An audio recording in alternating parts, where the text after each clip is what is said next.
So Antonio Pierce was asked a very, very interesting question about how the practice went this week after the Las Vegas Raiders essentially went from Gardner Minshew to Aiden O'Connell. Did the Raiders do anything different? Did the practice go well? And Antonio Pierce had a very, very interesting answer to this.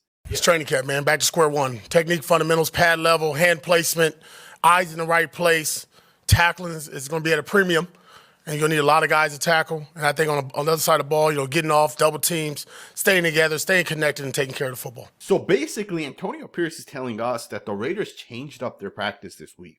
They went back to the fundamentals. They went back and they're essentially doing some of the things they did back in training camp. Of course, they can't fully hit each other. That's not allowed at this point. You can't tackle one another. But you can get back to the basics, right? You can talk about the little things that have to be done. You can talk about things like the technique aspect of it, how to set the edge properly, how to make sure you're wrapping up guys instead of trying to punch the football out, which was a huge issue for the Las Vegas Raiders over the past couple of weeks. You can go back to talking about pad level and those type of things. Antonio Pierce said the Raiders had a really good day of practice over the course of this week. But more than that, they went back to the fundamentals. And I'm glad that Antonio Pierce is trying to change things up as we're kind of going forward, because things haven't been that good for the Raiders at this point. Most teams at this point aren't going back to square one. They're not going back to the fundamentals. Most teams at this point are adding elements to their offense. They're adding elements to their defense. You come in to the very first game of the season and you run the basic stuff, right? You get a feel for it, make sure everyone's executing what they have to do. You'll come out and you'll run some sort of, mills concept or levels concept.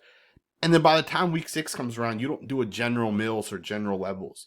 On a levels concept, you have a deep dig. And, by the time week 6 comes around, you fake that deep dig and you hit that towards a corner. You add elements to this. We saw even Josh McDaniels doing this against the Denver Broncos. There was a play in which Devontae Adams ran almost like a fake dig, and then he turned it back and he burned Patrick Surtain. I think it was the overtime touchdown that ultimately won the Raiders the game. But you usually add elements to where you're at as a team, but the Raiders are going back to the fundamentals.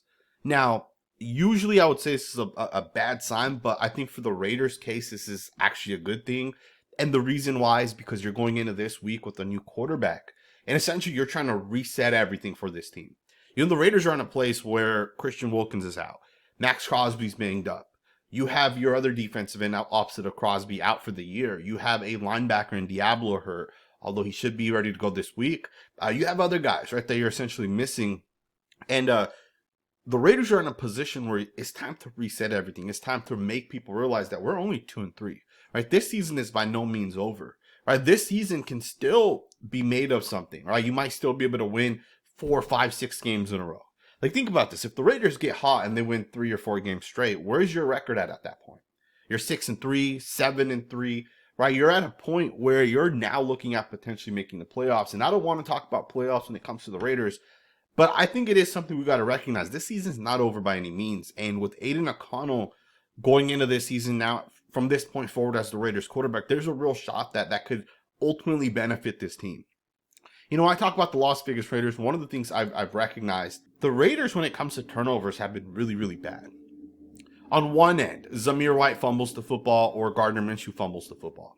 But we're having turnovers, and at the same time, we're not forcing turnovers. Right? And that's kind of my point here. The Raiders, when it comes to the turnover difference right now, it's absolutely terrible for the Raiders. According to this article, and I agree with everything this article is saying, but essentially the Raiders are sitting right there tied for 32nd in the league, as the Raiders have a -7 in turnover differential. Only the Tennessee Titans match that number. So the Raiders are one of the 2 worst teams in the NFL in turnover differential. Now, I think the Raiders have forced 1 turnover this season, which means on the offensive side they have 8 turnovers. And I want you guys to think about this in another aspect. Here's the teams with the best turnover differential, and what do these teams all have in common? They're good. Every single one of these teams is winning football games. Right? The Bills, the Packers, the Bears, the Chargers, Vikings, Steelers. These are winning teams right now. These teams are having success, and a big part of that is because of the fact they're winning that turnover battle. And even our coaches, Luke Getsy talked about this yesterday, right? He talked about how one of the big differences between Gardner Minshew and Aiden O'Connell will be that O'Connell will hopefully protect the football a little bit more for the Raiders. Now, he has come in, right? He had the interception where he tried testing Patrick Surtain. He had the play against the Panthers where the linebacker dropped the football. But I think, to be fair, the one thing you do have to recognize is, it's different when you're playing from behind. You're trying to force the road, the passer. You're trying to force feed these targets to move the chains. And it's completely different if you start and the score is 0-0. You get the ball. There's no pressure that you need to go downfield and score multiple touchdowns to potentially win the game, right? So I think going into this game, the Raiders should be able to take care of the football, hopefully, against the Steelers. And if Aiden O'Connell can actually do that, they'll have a real shot to actually beat the Pittsburgh Steelers. You got to win the turnover battle. And I think at this point, it's fair to say, if you win the turnover battle, you'll probably win the game, right? I think it's very, very fair to say that. You look at the games where we've lost the turnover battle, the games just kind of have gotten ugly. Against the Broncos this past week, we had 3 turnovers and we forced none.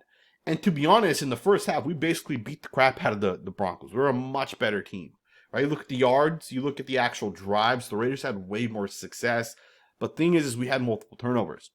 That essentially ruined the Raiders' chances against the Broncos. But that kind of happened even against the Chargers, right? We had turnovers where we basically gave the Chargers instant points off those turnovers. Right? Gardner Minshew had a really, really bad fumble play in which he was trying to throw Devontae Adams to pass. There was some sort of miscommunication.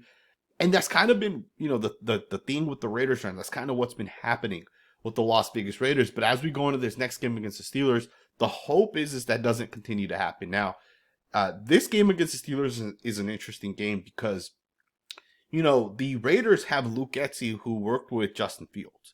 Right, so Luke Getsy knows the type of quarterback Justin Fields is, and Fields will obviously be the starting quarterback of the Pittsburgh Steelers going into this game. Now, one of the interesting things to know is, coming into the Steelers, Justin Fields was not expected to be the starting quarterback for the Steelers. The starting quarterback was supposed to be Russell Wilson. Right, Russell Wilson obviously came over to the Steelers. They had thought that he'd be their guy. He ended up getting hurt, but Russell Wilson is also at this point healthy. So although Justin Fields is expected to still be the quarterback, Russell Wilson's back. So there's a wild card that if Fields struggles, Wilson can come in at any point. Right, so it's just something the Raiders have to prepare for and kind of get ready for. But let's talk a little bit about this injury report. The Raiders are getting a little bit more healthy, and I'm excited for the Raiders to actually get healthy. So Maxx Crosby is good to go for this game, as is Divine Diablo. I remember Divine Diablo had an injury that kept him out over the last couple of weeks, and I know people don't really talk about it, but I'll be the first to tell you guys, this offseason, I said the Raiders gotta find that replacement. They got to get rid of Divine Diablo, right? We probably won't want to bring him back to the Raiders. I am telling you guys right now, the Raiders got to make sure Divine Diablo comes back at this point, especially if he ends up coming in and having the success that he's had in the past. And week 1, I think, was the week that he got hurt. He looked pretty good when he kind of came in, but he has to be healthy in order for him to obviously be brought back. We'll see what he can do against the Pittsburgh Steelers. I do think having a guy like Divine Diablo is beneficial for the Raiders. Guys like Tommy Eichenberg played this past week.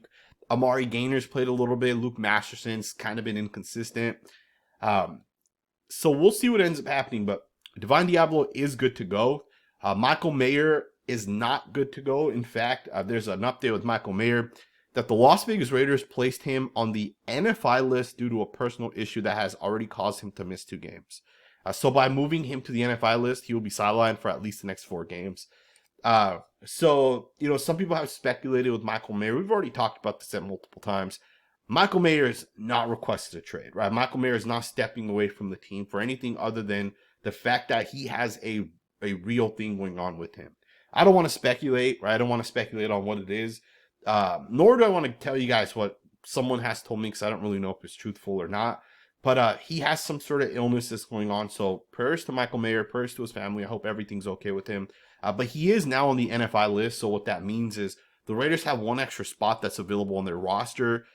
Plus, Michael Mayer will also miss at least the next 4 games. So, it is what it is. Hope everything's okay with him. He'll bounce back at some point.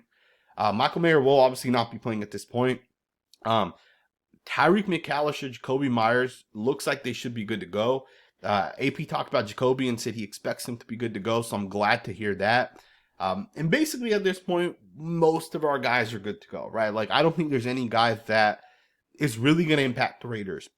Dylan Parham has missed some time over the past 2 weeks. He should be good to go. Jackson Powers Johnson had a knee injury. He did not participate Wednesday and Thursday. He was limited on Friday. I think he'd probably be the one guy that we have to really think about, like, is he healthy? Is he not? I think he's a big part of this offense at this point.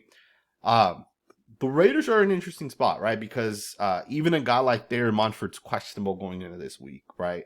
Not saying that I think Darren Munford's going to end up taking that job back over. But the thing is, we're going to have to recognize that TJ Watt's coming to town, right? TJ Watt is essentially going to be playing DJ Glaze. So DJ Glaze has a huge game coming up where he's going to be tested. Alrighty, guys, before we jump forward, I want to give you guys my underdog fantasy picks for this week. As you guys know, Aiden O'Connell is starting for the Raiders, and I think there's a real chance Aiden O'Connell has a good game against the Pittsburgh Steelers. This is essentially the first time that this guy's going to start this season. He's going to have a full game. There's not a whole lot of tape out there. I would find it hard to believe, especially at home, that Aiden O'Connell does not have a good game. So 185 yards is all this guy needs, essentially, right? So we're going to take the higher on Aiden. I also think there's a chance that Jacoby Myers ends up having a much bigger game than he's had at any other point. There was a point when Aiden O'Connell came in against the Panthers. He drove right downfield, and in driving downfield, he hit Jacoby Myers multiple times.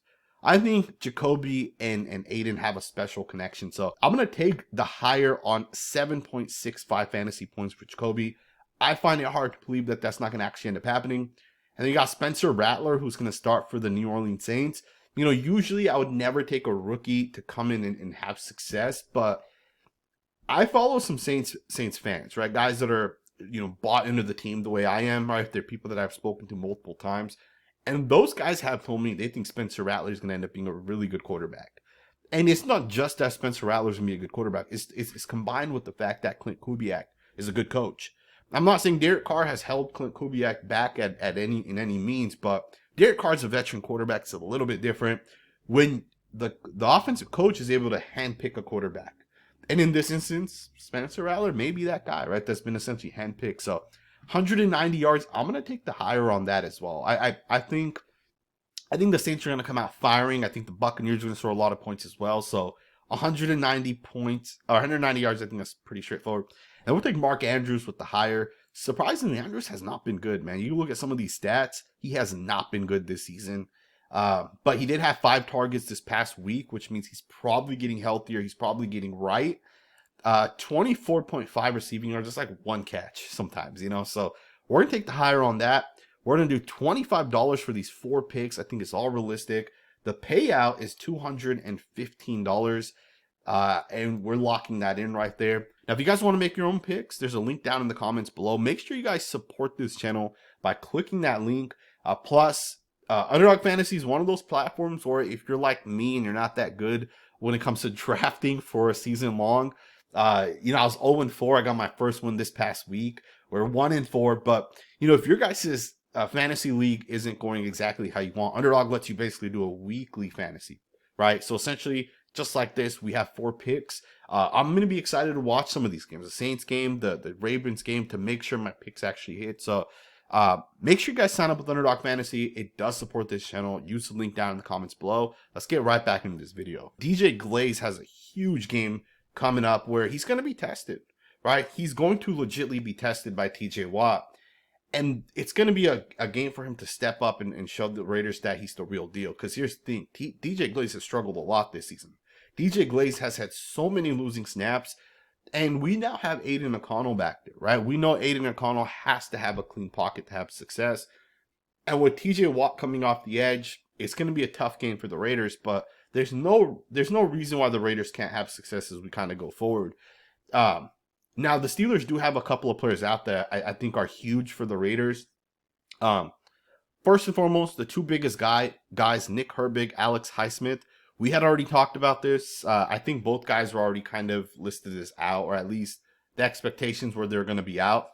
Nick Herbig, phenomenal pass rusher. Alex Highsmith, also a phenomenal pass rusher. Not having those guys healthy really do benefit the Raiders, and I cannot overstate that right there.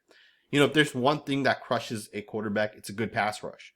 If there's one thing that crushes an offense, it's a good pass rush. And the Steelers have a great defensive line. Even without those 2 guys, they have a really, really good defensive line. They got a guy like Cameron Hayward. They got a guy like TJ Watt. They have a guy in Keanu Benton, very, very solid football player as well. Not having Nick Herbig and Alex Highsmith does benefit the Raiders a ton because that would just be two more guys that are really, really good on that defensive line. They will also be without Cordell Patterson. He's going to be out.